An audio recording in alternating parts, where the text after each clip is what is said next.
Bonjour et bienvenue dans Mère d'ado sur le fil, mais pleine de ressources, le podcast qui soutient les mères d'ado à bout. Je m'appelle Frédéric, je suis coach de vie et maman d'ado moi aussi. Je suis convaincue que nous avons chacune toutes les solutions en nous pour nous épanouir dans notre vie de mère et de femme bien sûr. Mais parfois, le nez dans le guidon, on ne les voit pas. C'est pourquoi j'ai créé Libératrice de solutions, pour aider les mamans à trouver leurs solutions aux problèmes qu'elles rencontrent avec leur ado. Ici, on parle sans filtre de ce que c'est vraiment d'élever un adolescent. Les conflits, les silences, la fatigue, mais aussi le courage, l'amour et surtout les petits pas qui changent tout. Ce podcast, c'est ta bulle de soutien, ton espace pour souffler et réfléchir, pour repartir avec des clés concrètes pour retrouver confiance, lien et équilibre. Alors, prête à embarquer avec moi ? Respire un bon coup et c'est parti ! Bonjour et bienvenue dans ce nouvel épisode du podcast. Aujourd'hui, on va parler d'un sujet qui revient tous les ans et qui, je le sais, te concerne sûrement en ce moment, le stress de la rentrée scolaire. Ok, elle est passée, mais c'est pas pour autant que le stress, lui, a diminué, voire disparu. Et je te parle pas seulement du stress de ton ado, mais aussi du tien, à toi, la maman. Parce que oui, la rentrée, c'est un moment qui secoue un peu tout le monde dans la famille.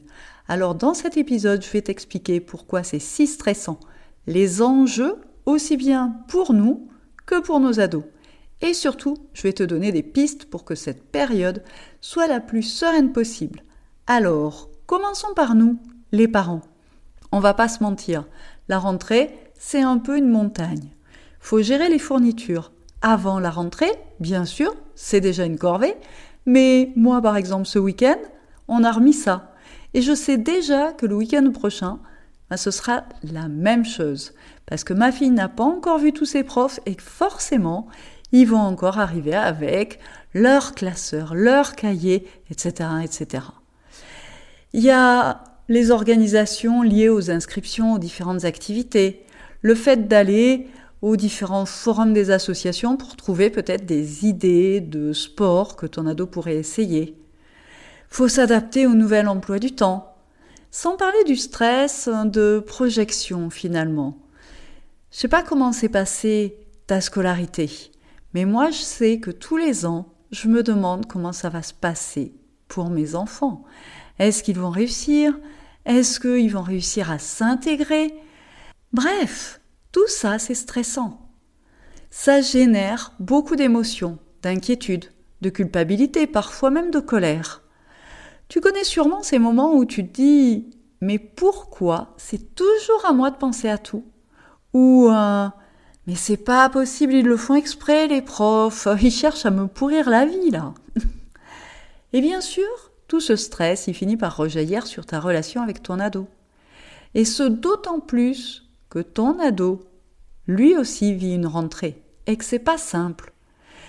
Ils vivent la rentrée avec leur lot d'angoisse finalement. Il y a la peur de l'inconnu. Tu sais, cette question lancinante que se posent beaucoup d'ados, est-ce que je vais avoir des copains dans ma classe ? Moi, je sais que les années précédentes, j'ai fait des courriers pour que mes enfants ne se retrouvent pas tout seuls dans leur classe, donc sans leurs amis. N'empêche qu'il y a quand même ce stress, même si tu as fait le courrier. Et puis, s'ils changent d'établissement, ce qui est le cas de ma fille cette année, est-ce que je vais réussir à me faire des amis dans ce nouvel établissement ?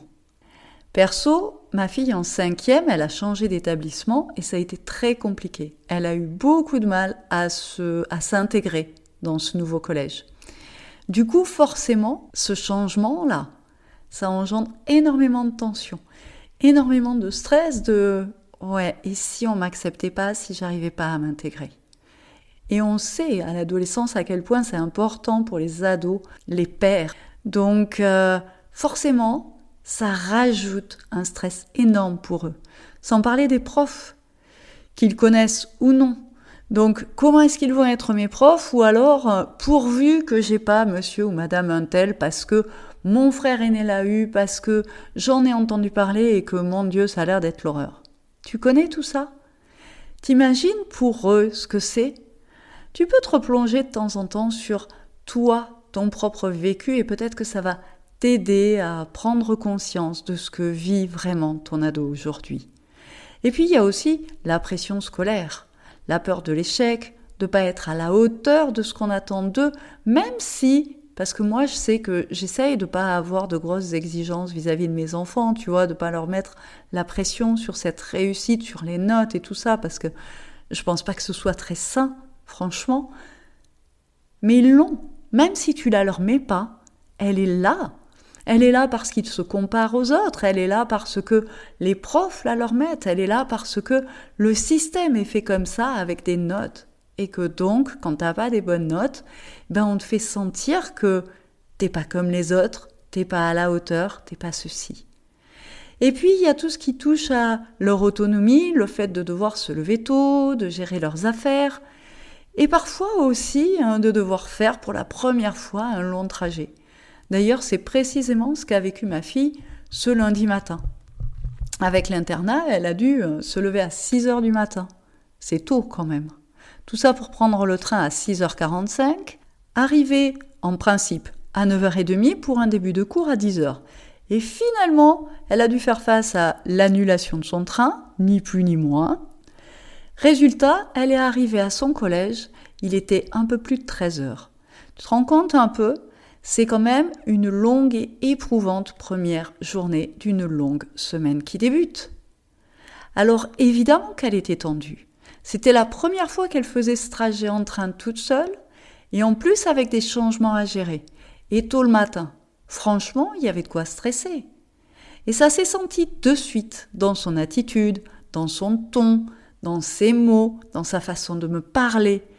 Et même en y mettant les formes, en prenant toutes les pincettes que je pouvais, elle m'a quand même envoyé balader. Alors à un moment donné, forcément j'aurais pu m'énerver, la recadrer et puis lui dire un truc du genre c'est bon, c'est pas de ma faute tout ça, je suis pas ton punching ball, alors détends-toi un peu, en tout cas lâche-moi. Mais soyons honnêtes, ça l'aurait énervé encore plus. J'ai également pensé à lui dire allez, calme-toi, ça va bien se passer.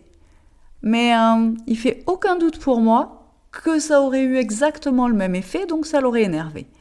Alors non, même si ça me démangeait un peu, j'ai choisi une autre option.